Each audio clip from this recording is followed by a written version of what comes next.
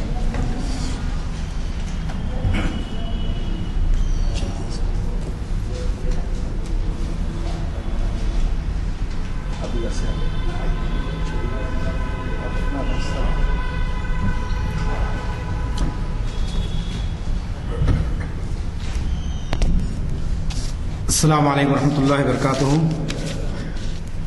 قابل احترام محترم جناب غلام ازدانی صاحب، کنوینر دینی محافل جامع مسجد عالیہ، محترم المقام نواب عمر علی خان صاحب، میرے دوست ڈاکٹر ناظم علی صاحب retired principal government degree college, اور ایک دوست میرے محترم جناب عظیم صاحب ایڈوکیٹ، بزرگوں، نوجوان ساتھیوں، آج کا جو عنوان میں نے منتخب کیا ہے وہ عنوان ہے انسانی حقوق تاریخ کے حوالے سے. اور آج جامع مسجد عالیہ کی یہ تاریخ اسلام کی 894ویں نشست منعقد ہونے جا رہی ہے. یہ عنوان عام طور پر ماہ دسمبر میں